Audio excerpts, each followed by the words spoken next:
रहा था? सिंधु घाटी सभ्यता। क्या चल रहा था हमारा? सिंधु घाटी सभ्यता। हमने सिंधु घाटी की सभ्यता के बारे में कल क्या पढ़ा था? सिंधु घाटी सभ्यता के बारे में हमने कल क्या जाना भाई? तो कल हमने क्या पढ़ा था? कल हमने इनके प्रमुख स्थलों के बारे में जानकारी प्राप्त की थी। इन प्रमुख स्थलों में कौन कौन से प्रमुख स्थल हो चुके हैं हमारे कल? तो कल की या पिछली क्लास में जो हमारे प्रमुख स्थल कौन कौन से हो गए? हड़प्पा, मोहनजोदड़ो,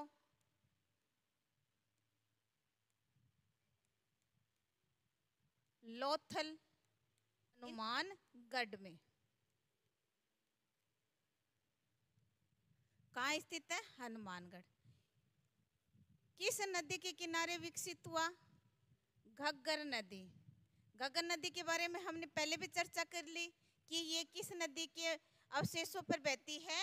सरस्वती नदी के अवशेषों पर बहती है। अब इसकी खोज किसने की? खोज किसने की? तो इसकी खोज 1952-53 ईस्वी में 52-53 ईस्वी में अमलानंद घोष के द्वारा की गई। अमलानंद घोष के द्वारा की गई। अब इसका उत्खनन कार्य किसके द्वारा किया गया? उत्खनन कार्य। उत्खनन कार्य कब और किसके द्वारा किया गया? 1961 से 69 में बी लाल, बी के थापर और HD खर्रे के द्वारा किया गया। किनके द्वारा किया गया? देखो किनके द्वारा किया गया? बी लाल, बी के थापर और HD खर्रे। कब किया गया? 1961 से 69 में। अब कालीबंगा शब्द का शाब्दिक अर्थ करते हैं। कालीबंगा शब्द का शाब्दिक अर्थ हमने मोहनजोदड़ो का किया था ना शाब्दिक अर्थ, उसी प्रकार कालीबंगा का शाब्दिक अर्थ करते हैं। और शाब्दिक अर्थ करने के लिए हमें इस शब्द को तोड़ना पड़ेगा। क्या करना पड़ेगा? शब्द को तोड़ना पड़ेगा। तो तोड़ते हैं इसको। काली धन बंगा क्या बने? क्या बना? काली धन बंगा। काले से क्या बना? काली से काला रंग। क्या बना? काला रंग। बंगा से क्या बना? चूड़िया। पंजाबी भाषा में जो है बंगा शब्द का अर्थ क्या होता है? चूड़िया होता है। और इसका शाब्दिक अर्थ क्या निकला? काले रंग की चूड़िया। काले रंग की चूड़िया। क्या शाब्दिक अर्थ बना? काले रंग की चूड़िया। क्यों पड़ा ये काले रंग की चूड़िया नाम? क्योंकि यहाँ से हमें काले रंग की मिट्टी से निर्मित चूड़िया प्राप्त हुई है, इसलिए इस स्थल का नाम क्या पड़ा? काले रंग की चूड़िया के आधार पर काली बंगा। क्या बना? काली बंगा बना। अब काली बंगा का हमने शाब्दिक अर्थ कर लिया, तो पीछे चलते हैं। पीछे हमने मोहनजोदड़ो का शाब्दिक अर्थ किया था। क्या किया था? मृतकों का टीला। क्या किया था हमने? मृतकों का टीला। तो ये मृतकों का टीला या फिर मोहनजोदड़ो शब्द वो किस भाषा का है? किस भाषा का था भाई मोहनजोदड़ो शब्द? मोहनजोदड़ो शब्द किस भाषा का था भाई? इसका शाब्दिक अर्थ हमने निकाला मृतकों का टीला। तो क्या थी भाषा? सिंधी भाषा। और कालीबंगा में कौन सी भाषा है? पंजाबी भाषा। ये तो हमारी बात हो गई कि उत्खनन कार्य किसने किया, कब किया और खोज किसने की, नदी क्या है। अब चर्चा करते हैं कि हमें यहाँ से प्राप्त क्या हुआ है, खुदाई में क्या प्राप्त हुआ है। तो यहाँ से खुदाई में हमें 5 संस्कृतियों के बारे में जानकारी मिलती है। कितनी संस्कृतियों के बारे में? 5 संस्कृतियों के बारे में जानकारी मिलती है। प्रमुख रूप से हमें यहाँ 2 संस्कृतियों के अवशेष देखने को मिलते हैं। कितनी संस्कृतियों के? 2 संस्कृतियों के अवशेष देखने को मिलते हैं। कौन सी 2? पहली प्राग ऐतिहासिक, प्राग हड़प्पा युगीन, प्राग हड़प्पा युगीन। दूसरा हमारा पाठ है हड़प्पा युगीन, हड़प्पा युगीन। यहाँ कितनी संस्कृतियाँ दिखाई देती है? यहाँ 5 संस्कृतियाँ दिखाई देती है। उन 5 संस्कृतियों में हमें प्रमुख रूप से 2 संस्कृतियाँ दिखाई दे रही है। 2 संस्कृतियाँ कौन सी है? प्राग हड़प्पा युगीन और हड़प्पा युगीन। अब प्राग हड़प्पा युगीन का कालीबंगा में क्या अवशेष था? प्राग हड़प्पा युगीन का कालीबंगा में क्या अवशेष था? ये क्या खुदाई में हमें प्राप्त हुआ? तो यहाँ की प्रसिद्ध है दोहरे जुते हुए खेत, दोहरे जुते हुए खेत। इसका साक्ष्य क्या है? प्राग हड़प्पा का दोहरे जुते हुए खेत। यहाँ 2 फसलों को, क्या? 2 फसलों को एक साथ बोया जाता था। 2 फसलों को एक साथ बोया जाता था। 2 फसलें, चना व सरसों, चना व सरसों।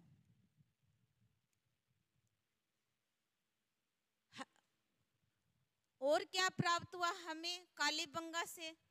कालीबंगा से हमें अलंकृत फर्श की प्राप्ति हुई है। अलंकृत फर्श की प्राप्ति हुई है। देखो हमने यहाँ क्या किया? प्राग हड़प्पा युगीन के अवशेषों की बात करी। प्राग हड़प्पा युगीन अवशेष क्या थे? दोहरे जुते हुए खेत। अब बात करें हड़प्पा युगीन अवशेषों की। प्राग हड़प्पा युगीन जो अवशेष मिला हमें वो तो क्या है? दोहरे जुते हुए खेत। क्या है? दोहरे जुते हुए खेत, जो विश्व में एकमात्र कालीबंगा स्थल है जहां से हमें क्या मिला है? दोहरे जुते हुए खेत। अब हम बात करते हैं हड़प्पा युगीन जो उत्खनन में प्राप्त हुई सामग्री के बारे में। तो यहाँ से हमें क्या प्राप्त हुआ है? अलंकृत फर्श प्राप्त हुआ है। जो फर्श अलंकृत कालीबंगा से प्राप्त हुआ है वह सैंधव सभ्यता के किसी भी स्थल से प्राप्त नहीं हुआ। अर्थात यूं कह सकते हैं कालीबंगा सैंधव सभ्यता का एकमात्र स्थल है जो जहां से हमें क्या मिला है? अलंकृत फर्श मिला है। नाली व्यवस्था, आगे हमें क्या प्राप्त हुआ है? नाली व्यवस्था। नाली व्यवस्था हमें कालीबंगा से 2 प्रकार की देखने को मिलती है। भाई जो नाली व्यवस्था है वो हमें कालीबंगा से कितनी प्रकार की देखने को मिलती है? 2 प्रकार की देखने को मिलती है। वो 2 प्रकार की किस प्रकार? 2 प्रकार क्या है? 2 प्रकार है। जब घर के अंदर जो नाली है वो किसकी बनी हुई थी? लकड़ी की। किसकी बनी हुई थी? लकड़ी की। जैसे ही वह घर से बाहर निकलती तो उसका निर्माण किससे होता था? कच्ची मिट्टी से। तो हमारे पास कितने प्रकार की नाली व्यवस्था देखने को आई? 2 प्रकार की। जब घर के अंदर है तो वह किसकी बनी हुई है? लकड़ी की।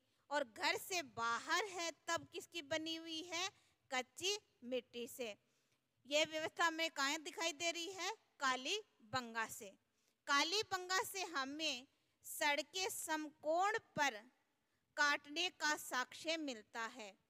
सड़कें समकोण पर काटने का साक्ष्य मिलता है। सड़कें क्या कर रही है?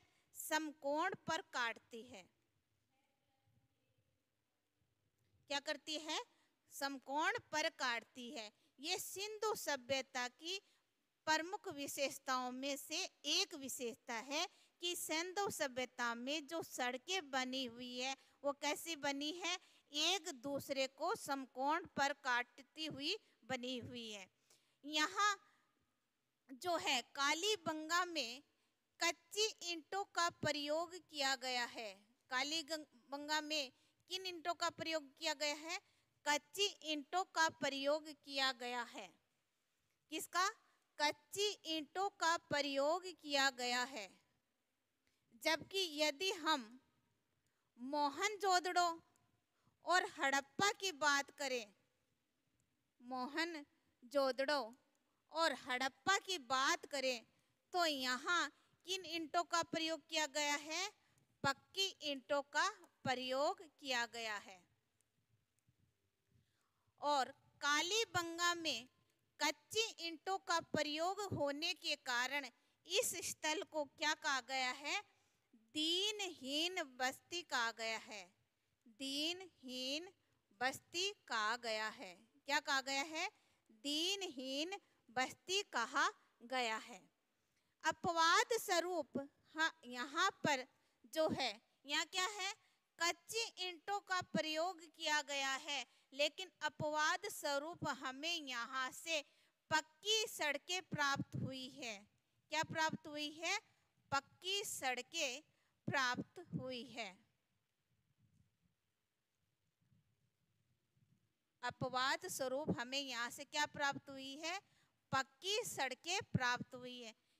क्यों? यहाँ किसका प्रयोग किया जा रहा है? कच्ची ईंटों का प्रयोग किया जा रहा है। इस आधार पर इसको क्या कहा गया?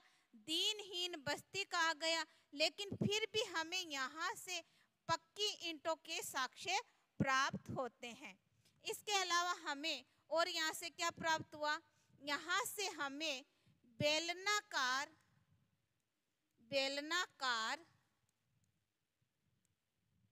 मोहर या मुद्रा प्राप्त हुई है। बेलनाकार मोहर या मुद्रा प्राप्त हुई है।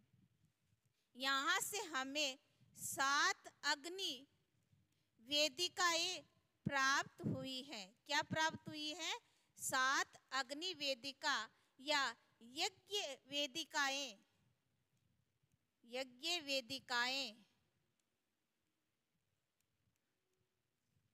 प्राप्त हुई है। ये कैसी थी?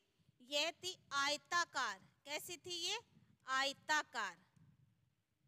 7 यज्ञ वेदिकाएं हमें प्राप्त हुई है और वह कैसी थी? आयताकार। इन यज्ञ वेदिकाओं से हमें जानवर की हड्डियां प्राप्त हुई है। क्या प्राप्त हुआ? यहाँ से हमें जानवरों की हड्डियां प्राप्त हुई है। इस आधार पर कहा जाता है कि कालीबंगा में बलि प्रथा थी। क्या थी? कालीबंगा में बलि प्रथा थी। जानवरों को किया जाता था? जानवरों की बलि दी जाती थी। और यहाँ से प्राप्त हुआ है हमें बालक की खोपड़ी प्राप्त हुई है। बालक की खोपड़ी प्राप्त हुई है, जिसमें 6 छिद्र किए हुए हैं। कितने छिद्र? 6 छिद्र किए हुए हैं। कालीबंगा से हमें क्या मिली है? बालक की खोपड़ी मिली है, जिसमें 6 छिद्र किए हुए हैं।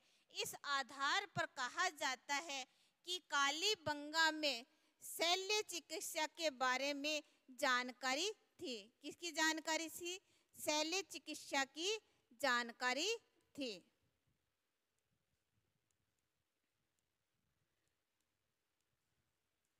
कालीबंगा से हमें तीन प्रकार की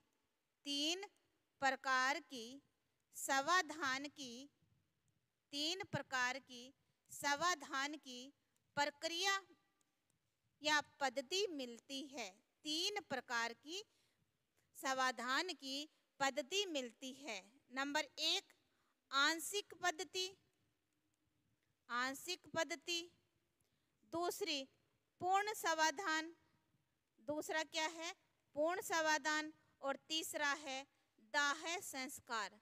क्या है दाह संस्कार। अब हम बात करते हैं कि हमें कितनी मिली 3 समाधान की पद्धति मिली। क्या वर्तमान में भी तीनों समाधान की प्रक्रिया विद्यमान है क्या? तीनों ही प्रकार की पद्धति क्या है विद्यमान है। क्या है वर्तमान में तीनों ही प्रकार की पद्धति विद्यमान है। अब ये तीनों पद्धति जो हमने लिखी है, आंशिक पद्धति क्या है समाधान की?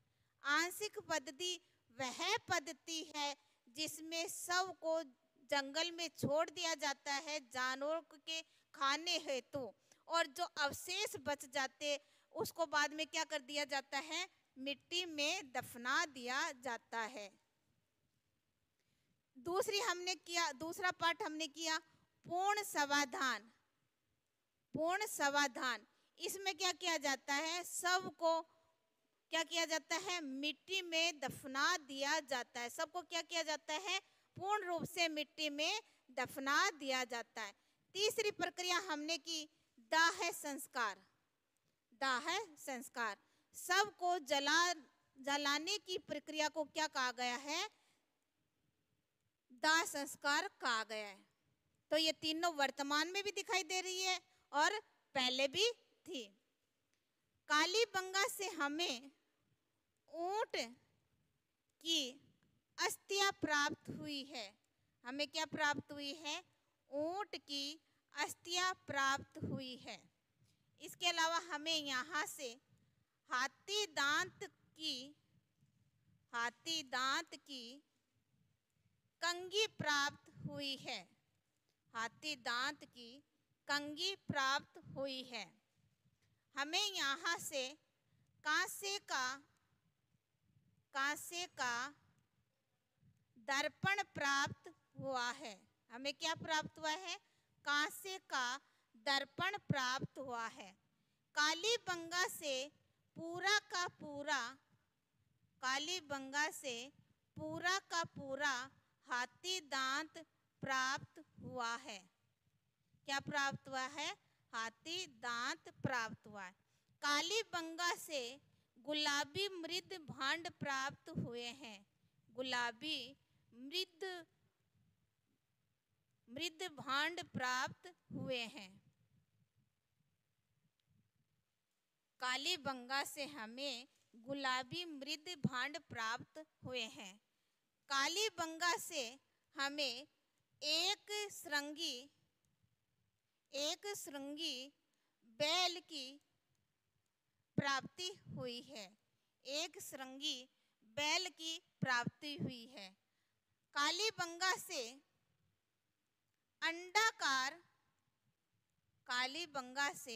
अंडाकार कब्र प्राप्त हुई है। कब्र प्राप्त हुई है। इस अंडाकार कब्र को चिरायु कहा जाता था। क्या कहा जाता था चिरायु कहा जाता था। कालीबंगा से भूकंप के साक्ष्य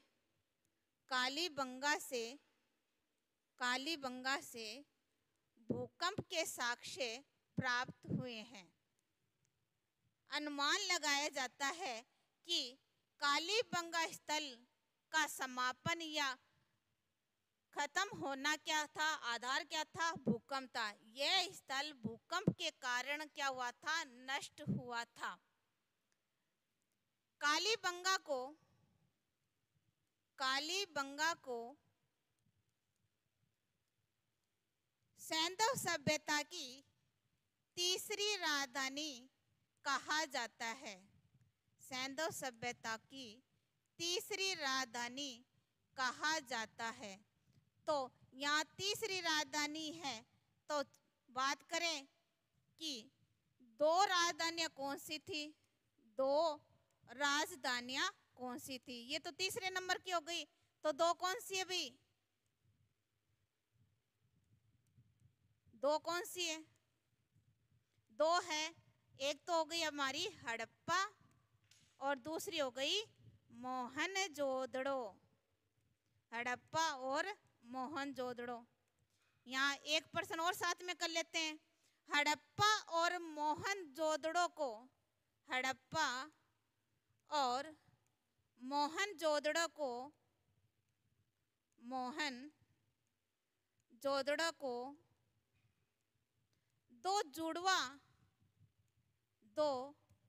जुड़वा राजधानी किसने कहा, दो जुड़वा राजधानी किसने कहा।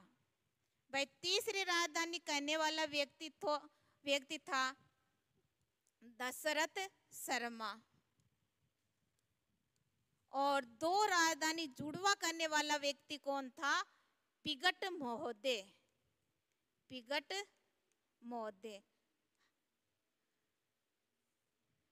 कालीबंगा को तीसरी राजधानी करने वाला व्यक्ति था दशरथ शर्मा, और हड़प्पा और मोहनजोदड़ो को सैंधव सभ्यता की दो जुड़वा राजधानी करने वाला व्यक्ति कौन था, पिगट महोदय।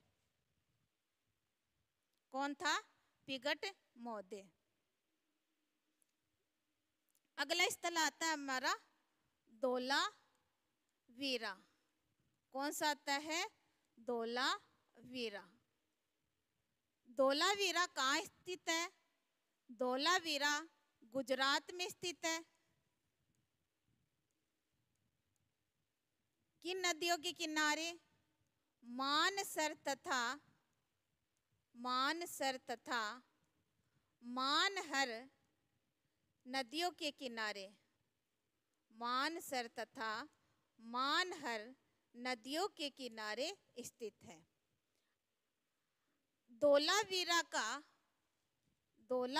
का उत्खनन कार्य कब तथा किसके द्वारा किया गया। ये कर रहे हैं ना हम, उत्खनन कार्य कब, खोज वगैरह। तो धोलावीरा का उत्खनन कार्य 2 चरणों में हुआ था। प्रथम चरण 1967-68 में जगपति जोशी के द्वारा किया गया। किसके द्वारा किया गया था, जगपति जोशी के द्वारा किया गया। दूसरी बार उत्खनन कार्य 1990-91 में रविंद्र सिंह बिष्ट के द्वारा किया गया। किसके द्वारा किया गया, रविंद्र सिंह बिष्ट के द्वारा किया गया। अब कालीबंगा का भी हमने क्या किया, शाब्दिक अर्थ निकाला। अब हम धोलावीरा का भी करते हैं। इसका शाब्दिक अर्थ में भी ले लो या फिर इसके उपनाम में भी ले लो। धोलावीरा को क्या कहा गया, वीर का कुआं। क्या कहा गया, वीर का कुआं, या फिर इसको कहा गया धोला कुआं, धोला कुआं। अब धोला शब्द आपने सुना है, आपने नहीं बोला है, तो आपके दादा दादी, नाना नानी, इनके द्वारा धोला शब्द का प्रयोग किया गया है। धोला कहते किसे है, सफेद रंग को धोला कहा जाता था। सफेद रंग को क्या कहा जाता है, धोला कहा जाता है। धोलावीरा से हमें प्राप्त क्या हुआ, धोलावीरा से क्या प्राप्त हुआ, धोलावीरा से 7 संस्कृतियों के बारे में जानकारी मिलती है। कितनी संस्कृतियां, 7 संस्कृतियों के बारे में जानकारी मिलती है। यहाँ एक प्रश्न आपके लिए कि 7 संस्कृतियों की जानकारी अन्य किस स्थल से मिलती है? 7 संस्कृतियों की जानकारी अन्य किस स्थल से मिलती है? तो अन्य स्थल कौन सा हो गया हमारा? मोहनजोदड़ो। मोहनजोदड़ो।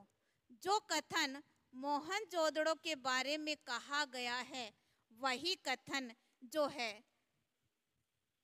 धोलावीरा के लिए कहा गया है। क्या कहा गया था? कि मोहनजोदड़ो 7 बार बसा और 7 बार ही समाप्त हुआ। उसी प्रकार धोलावीरा 7 बार बसा और 7 बार ही समाप्त हुआ।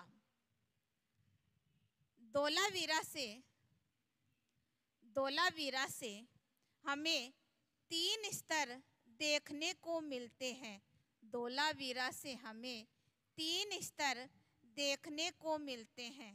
हमने कितने स्तर देखे थे भाई? कितने देखे? 2 देखे थे ना? 2 देखे। 2 कौन कौन से स्तर थे? पूर्व का टीला और पश्चिम का टीला। ये तो 2 स्तर थे अपने। पूर्व का टीले को क्या कहा? नगर का। और पश्चिम के टीले को क्या कहा? दुर्ग का। अब यहाँ से जो स्तर मिले हैं वो कितने मिले हैं? 3 स्तर। जबकि सैंधव स्थल से हमें कितने स्तर देखने को मिलते हैं? 2 स्तर देखने को मिलते हैं, पूर्व का टीला और पश्चिम का टीला। तो यहाँ से हमें कितने मिल रहे हैं? 3 मिल रहे हैं। यहाँ पूर्व और पश्चिम के बीच में हमें एक भाग और देखने को मिलता है। उसको क्या कहा जाता था? मध्यमा कहा जाता था। उस भाग को क्या कहा जाता था? मध्यमा कहा जाता था। क्यों कहा जाता था मध्यमा? क्योंकि ये 2 के बीच स्थित है, यानी ये मध्य में स्थित है, इसलिए इसको क्या कहा गया?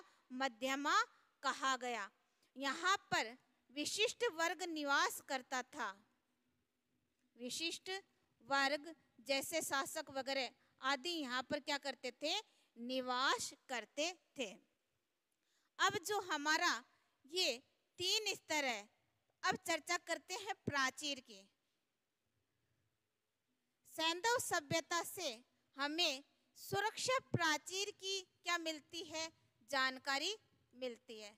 सुरक्षा प्राचीर सैंधव सभ्यता के सभी स्थलों में से लगभग हमें क्या मिलती है? सुरक्षा प्राचीर मिलती है। तो धोलावीरा से भी हमें क्या मिली है? सुरक्षा प्राचीर मिली है। सैंधव सभ्यता के अन्य स्थलों के बारे में बात करें, जो सुरक्षा प्राचीर है वो किससे निर्मित है?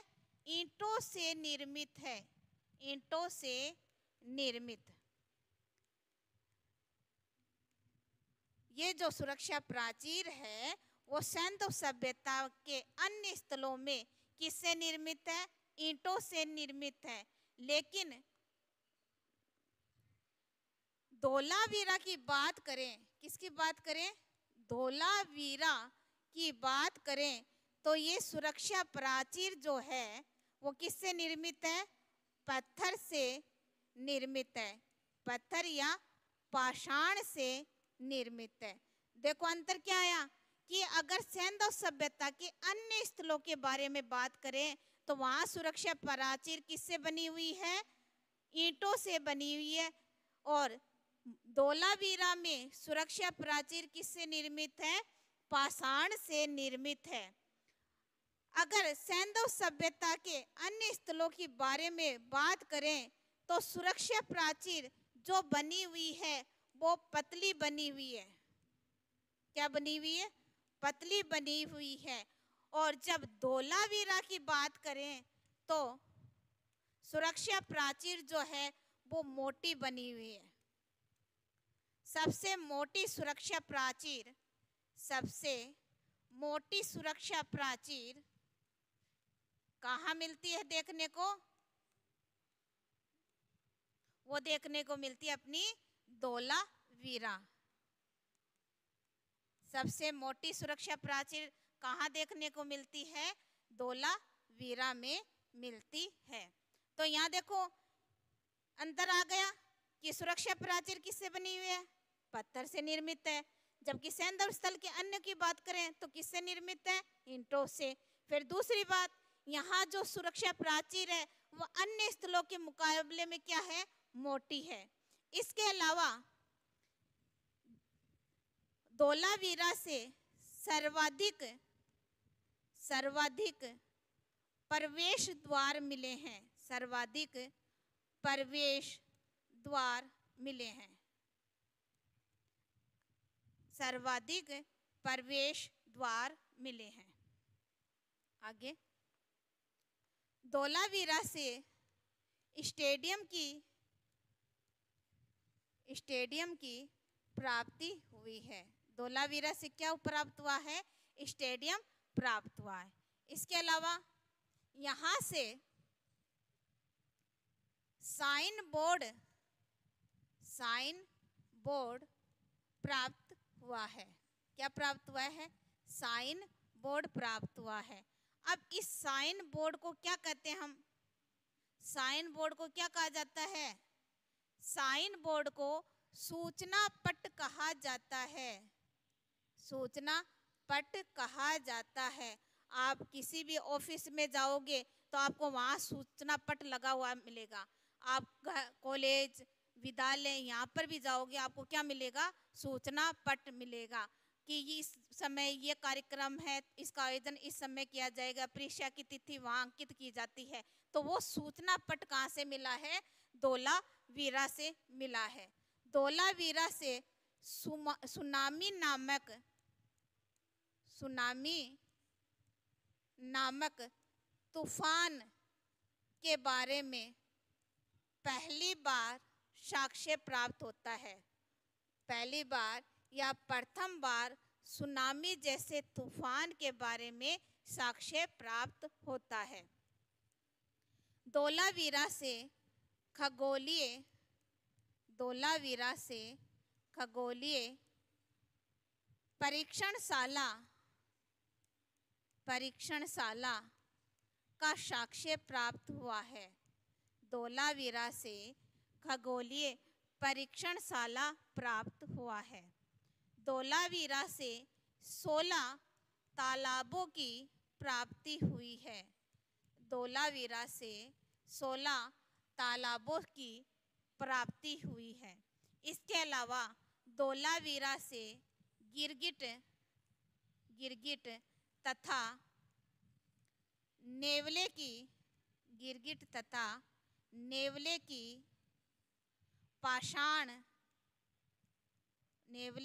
पाषाण मूर्ति प्राप्त हुई है। क्या प्राप्त हुआ है, गिरगिट तथा नेवले की मूर्ति प्राप्त हुई है। धोलावीरा जो है भारत में उत्खनन किए हुए क्षेत्रों में सबसे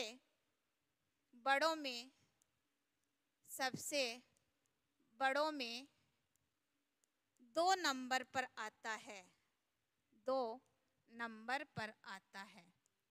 यानी कि 1947 ईस्वी के पश्चात जब भारत में उत्खनन कार्य किया गया तो उस उत्खनन कार्य में भारत में जितने खोदे गए उनमें से सबसे बड़े क्रम में आने वाले 2 नंबर में कौन आता है, धोलावीरा आता है। अब प्रश्न यह बनता है कि ये 2 नंबर का है तो 1 नंबर कौन सा है, 1 नंबर का आपका है राखीगढ़ी। सबसे बड़े स्थल कौन से हैं, राखीगढ़ी। अब राखीगढ़ी कहाँ है, हरियाणा में।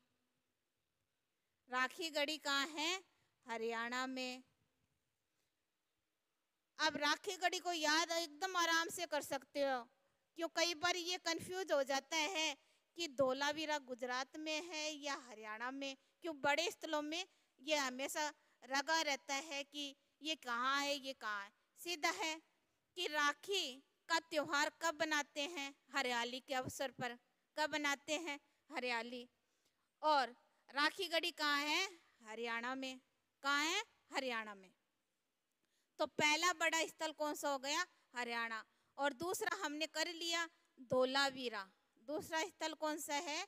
धोलावीरा। तीसरा स्थल है अपना कालीबंगा। कालीबंगा। इस प्रकार भारत में सबसे बड़े 3 स्थल कौन कौन से हो गए? राखीगढ़ी, धोलावीरा और कालीबंगा।